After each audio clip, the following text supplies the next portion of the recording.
Mushure mekunge varamba vongotukana Tete Mildred vadecide kungonyorera Ketina Tsamba kamwe chete. Munodziziva Tsamba dzaTete Mildred. Welcome back to the channel. Please don't forget to like and subscribe. Vanyorai vakati Tsamba kunewe Chikokiyana. Vakaenda kare vaChikokiyana. Ndini chiranga mapenzi Tete Mildred. Ndati ndikuzivise kuti gona anagona wake.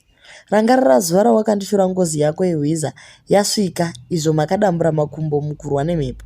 Nyika inotongwa nevanhu kwete nesvikiro rekumoza. Nhasi wakuti skiti nekuti waona nyika yese yakusvipa semhonzi yenhunguru. Rangarira mazwi awakataura pamusoro pangu nemhuri yangu. Ndiwo mazwi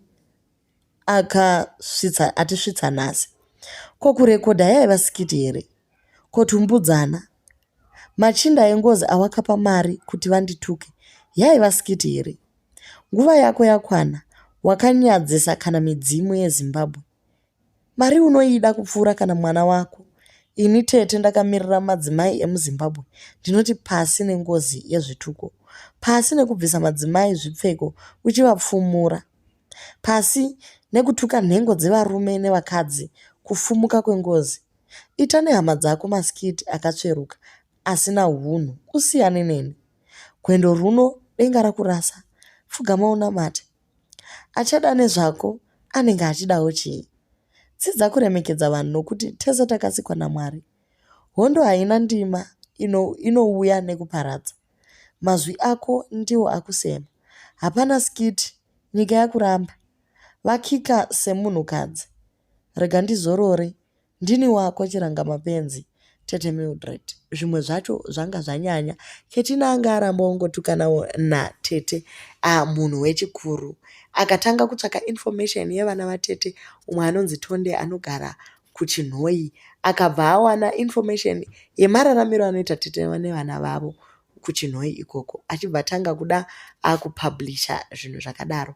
Maconversations ese aita navaTete airekodha obva aburitsa nyaya dzacho. Munhu wepi asina kana secret. Ukuwo vaTete vari kuti ivo vakabatsirana naDorin apo Dorin akanga akuda kuzvisungirira. Nekuti nyaya dzacho dzakatogara dzaburidziwa chero naiva naKetina. Chero munhu akakonfaida maari haakwanisi kubata hana yake ambomira asanobva angoburitsa nyaya yacho. Saka vaTete vari kuti wanyanyisa kufumuka. Iyo bhodhi yemadzimai ekuZimbabwe yakutozikamwa kuti vanodhonza zvakati vane pakadai pakati pamusana paKetina nekuti anoenda palive achiratidza nhengo dzake dzemuviri. Nyaya dzacho dzinotyisa asiwo dee vagona kuti vatsiurwe. Ketina ari kuti ane backup yedenga. Mai havatukwe nekuti iye naGogo Msalad vaita gang up against Dorin nekuti zuro gogo vaipopota nyaya yeburongo. Nhasi vari kutaura dzimwewo dzakadaro.